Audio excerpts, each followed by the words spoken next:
Hi friends, ಎಲ್ರಿಗೂ ನಮಸ್ಕಾರ. ನಾನು ಇವತ್ತು ಒಂದು ಗೌನ್ ಹೊಲಿಬೇಕು ಅಂತ ಅಂದರೆ ಬಟ್ಟೆನ ಕಟ್ ಮಾಡ್ಕೊಳ್ತಾ ಇದ್ದೀನಿ. ಈ ವಿಡಿಯೋ ಪೂರ್ತಿಯಾಗಿ ನೋಡಿ, ಲೈಕ್ ಆ್ಯಂಡ್ ಶೇರ್ ಮಾಡಿ, ಸಬ್ಸ್ಕ್ರೈಬ್ ಮಾಡಿ. ಹೊಸದಾಗಿ ನೋಡೋರು ಸಬ್ಸ್ಕ್ರೈಬ್ ಮಾಡ್ಕೊಂಡು ನೋಡಿ ಮತ್ತು ಸಪೋರ್ಟ್ ಮಾಡಿ. ಗೌನ್ ಹೊಲಿಯೋಕ್ಕೋಸ್ಕರ ಒಂದು ಸೀರೆ ಇತ್ತು. ಒಂದು ಸೀರೆಯಲ್ಲಿ 2 ಗೌನ್ ಮಾಡಬೇಕು. ಸ್ವಲ್ಪ ಬಾಡಿಗೆ ಬಟ್ಟೆ ಸಾಲ್ಟೇಜ್ ಆಗುತ್ತೆ, ಹಂಗಾಗಿ ಅದನ್ನು ಪ್ಯಾರೆಟ್ ಕಲರೇ ತರಬೇಕು. ಪಿಂಕ್ ಟಾಪ್ ಬರುತ್ತೆ, ತೋಳಿಗೆ ಪ್ಯಾರೆಟ್ ಕಲರ್ ಪೀಸ್ ತಗೊಂಡು ಸ್ಟಿಚ್ ಮಾಡಬೇಕು. ಉದ್ದ ಬಂದಿದ್ದು ಗೌನಿಗೆ 32 ಇಂಚ್ ಇದೆ ಉದ್ದ.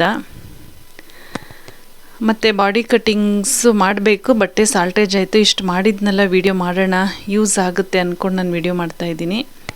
ಈ ವಿಡಿಯೋ ಇಷ್ಟ ಆದರೆ ಲೈಕ್ ಮಾಡಿ, ಶೇರ್ ಮಾಡಿ, ಸಬ್ಸ್ಕ್ರೈಬ್ ಮಾಡಿ. ಹೊಸದಾಗಿ ನೋಡೋರು ಸಬ್ಸ್ಕ್ರೈಬ್ ಮಾಡ್ಕೊಂಡು ನೋಡಿ ಮತ್ತು ಸಪೋರ್ಟ್ ಮಾಡಿ. ನಾನೀಗ ಒಂದು 2 ಗೌನ್ ಹೊಲಿಯೋಕ್ಕೆ ಈ ರೀತಿ ನಾನು ಮಡಚ್ಕೊಂಡಿದ್ದೀನಿ ಸೀರೆಯಲ್ಲಿ. ನೋಡಿ, ಒಂದು ಸೀರೆಯಲ್ಲಿ ನಾನು 2 ಗೌನ್ ಹೊಲಿತಾ ಇದ್ದೀನಿ. ಅಂದರೆ ಬಾಡಿಗೆ ಸಾಲ್ಟೇಜ್ ಆಗುತ್ತೆ. ಬರೀ ಲಂಗ ಮಾತ್ರ ಇದು, ಕೆಳಗಡೆ ಪಾರ್ಟ್ ಇದು ಲಂಗ ಸ್ಟಿಚ್ ಮಾಡೋದಕ್ಕೆ. ಬಾಡಿಗೆ ಬಂದಿರೋದು ಪಿಂಕ್ ಥರ ಬಂದಿದೆ. ತೋಳಿಗೆ ಸ್ವಲ್ಪ ಪ್ಯಾರೆಟ್ ಕಲರೇ ಪೀಸ್ ತಂದು ಜೈಂಟ್ ಮಾಡಬೇಕು. ನಾನು ಯಾವ ರೀತಿ ಮಾಡ್ತೀನಿ, ಯಾವ ರೀತಿ ಸ್ಟಿಚ್ ಮಾಡ್ತೀನಿ ನಾನು ವಿಡಿಯೋ ಮಾಡ್ತೀನಿ. ವಿಡಿಯೋ ಅದನ್ನು ಪೂರ್ತಿಯಾಗಿ ನೋಡಿ. ನಿಮಗೇನು ಅನ್ನಿಸುತ್ತೆ ಕಾಮೆಂಟ್ಸಲ್ಲಿ ತಿಳಿಸಿ. ನೋಡಿ, ಒಂದು ಗೌನು ಒಂದಕ್ಕೆ ನೆರಿಗೆ ಕೊಡ್ತಾರಲ್ಲ ಲಂಗದ ಥರ, ಆ ಥರ ಬರುತ್ತೆ.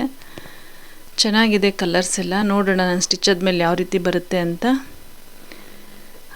ವಿಡಿಯೋ ಮಾಡ್ತೀನಿ. ನಾನು ಸ್ಟಿಚ್ ಮಾಡಬೇಕಾದ್ರೂ ವಿಡಿಯೋ ಮಾಡ್ತೀನಿ, ಸ್ಟಿಚ್ ಆದಮೇಲೂ ಸಹ ನಾನು ವಿಡಿಯೋ ಮಾಡ್ತೀನಿ. ಅವರು ವೇರ್ ಮಾಡ್ಕೊಂಡಾಗಲೂ ನಾನು ವಿಡಿಯೋ ಹಾಕ್ತೀನಿ ನೋಡಿ. ಮತ್ತು ಒಂದು ಗೌನ್ದಿದ್ದು ಮತ್ತು ಇನ್ನೊಂದು ಅಲ್ಲಿ ಮಡಚ್ಕೊಳ್ಬೇಕು. ಇಲ್ಲಿದೆ ಒಂದು ಸೀರೆಯಲ್ಲಿ ದೊಡ್ಡ ಸೀರೆ ಇತ್ತು, ದೊಡ್ಡ ಪನ್ನಾನೇ ಅಂದ್ಕೊಳ್ತೀನಿ ಅದು, ಯಾಕಂದರೆ ಚೆನ್ನಾಗಿ ದೊಡ್ಡದಾಗೇ ಇತ್ತು. ಬರೀ ಟಾಪ್ ಪಾರ್ಟಿಗೆ ಮಾತ್ರ ಆಗುತ್ತೆ. ತೋಳಿಗೆಲ್ಲ ತೋಳು ಬೇಡ ಅಂದರೆ ಅದೇ ಬಟ್ಟೆ ಸಾಕಾಗುತ್ತೆ. ಸೆರಗು ಬರುತ್ತಲ್ಲ, ಅದೇ ಬಟ್ಟೆಯಲ್ಲಿ ಟಾಪ್ ಮಾಡ್ಕೋಬೋದು. ಆದರೆ ಸ್ವಲ್ಪ ಹುಡುಗರು ಸ್ವಲ್ಪ ಹೈಟ್ ಇದ್ದಾರಲ್ಲ, ಸ್ವಲ್ಪ ತೋಳಿದ್ರೆ ಚೆನ್ನಾಗಿರುತ್ತೆ. ನೆಟ್ಟೆಡ್ ಪೀಸಲ್ಲಿ ತೋಳಿಗೆ ಕೊಟ್ಟು ತೋಳ ಹತ್ರ, ಕೈ ಹತ್ರ ಬಾರ್ಡ್ರ್ ಕೊಡೋಣ ಅಂತ ಅಂದ್ಕೊಂಡಿದ್ದೀನಿ. ನೋಡೋಣ ಅದು ಯಾವ ರೀತಿ ಬರುತ್ತೆ ಅಂತ. ನೋಡಿ, 2 ಲಂಗದ್ದಿದು ಕಟ್ ಮಾಡಿ ಇಟ್ಕೊಂಡಿದ್ದೀನಿ. ಇದೆಲ್ಲ ಮೇಲ್ಗಡೆ ಸೈಡ್ ಬಾರ್ಡ್ರುಗಳು. ನೋಡೋಣ ಇದು ಯಾವ ರೀತಿ ನಾನು ಯೂಸ್ ಮಾಡ್ತೀನಿ. ವೇಲಿಗೆ ಜೈಂಟ್ ಮಾಡಿದ್ರೆ ಆಗುತ್ತಾ, ಇಲ್ಲ ಸೊಂಟದ ಪಟ್ಟಿ ಥರ ಆಗುತ್ತಾ ನೋಡಬೇಕು. ಸ್ಟಿಚ್ ಮಾಡಬೇಕಾದ್ರೆ ಯಾವ ರೀತಿ ಐಡಿಯಾ ಬರುತ್ತೆ ನೋಡಿಕೊಂಡು ನಾನು ಮಾಡ್ತೀನಿ.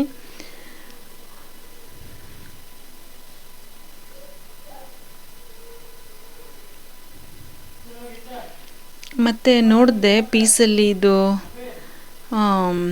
ಇದ್ರದ್ದು ಸೆರಗು ಬರುತ್ತಲ್ಲ ಪಿಂಕ್ ಕಲರು, ಅದರಲ್ಲಿ ಇಬ್ಬರಿಗೂ ಟಾಪ್ ಆಗುತ್ತಾ ಕಟ್ ಮಾಡೋಣ ಅಂತ ನೋಡಿದೆ, ಆದರೆ ಆಗಲಿಲ್ಲ.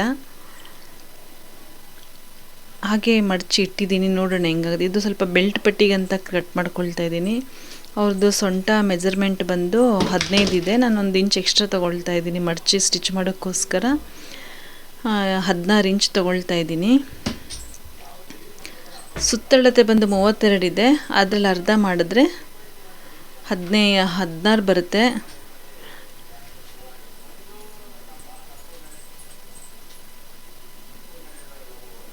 ಎರಡು ಭಾಗ ಮಾಡಿದ್ರೆ 16 ಬರುತ್ತೆ. ಹಂಗಾಗಿ ನಾನು ಇದು ಸುತ್ತಳತೆಗೆ 4 ಪೀಸ್ ಮಾಡ್ಕೊಂಡು 2 ಪೀಸ್ ಮಾಡಿದ್ದೀನಿ 2 ಲಂಗಕ್ಕೆ.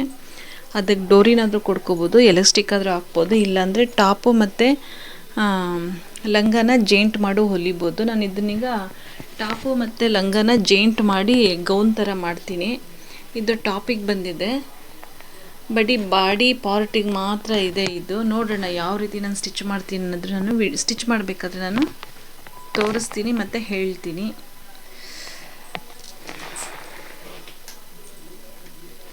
ಇದು ಬಾಡಿ ಪಾರ್ಟಿಗೆ ಇದು ಹೂವು ಎಲ್ಲ ಒಂದೇ ಸಮ ಮೇಲ್ಗಡೆ ಇದೆ. ನಾವು ನೋಡಿಕೊಂಡು ಕಟ್ ಮಾಡಬೇಕಾಗುತ್ತೆ. ಒಂದು ಮೇಲೆ ಒಂದು ಕೆಳಗಡೆ ಮಾಡಿದ್ರೆ ಚೆನ್ನಾಗಿ ಕಾಣಿಸಲ್ಲ. ಹಾಗಾಗಿ ಈ ಬಾರ್ಡ್ರೆಲ್ಲ ತೆಗೆದು ಬಿಡ್ತೀನಿ.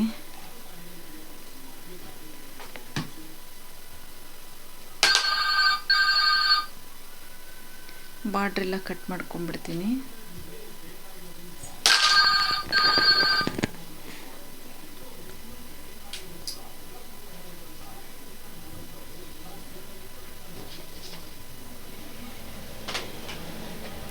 ಉದ್ದ ಬಂದವ್ರದ್ದು ಬಾಡಿ ಉದ್ದ 13 ಇದೆ.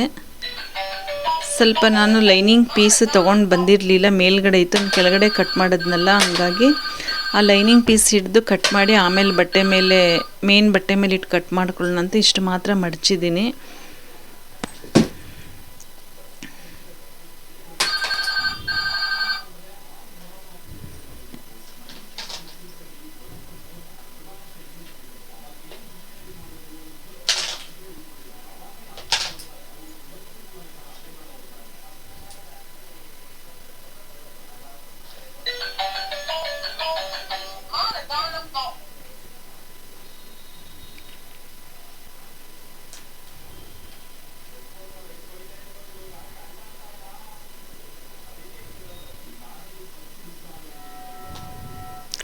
ಸೀರೆ ನೆಕ್ಸ್ಟ್ ವಿಡಿಯೋದಲ್ಲಿ ಸಿಗೋಣ. ಬಾಯ್.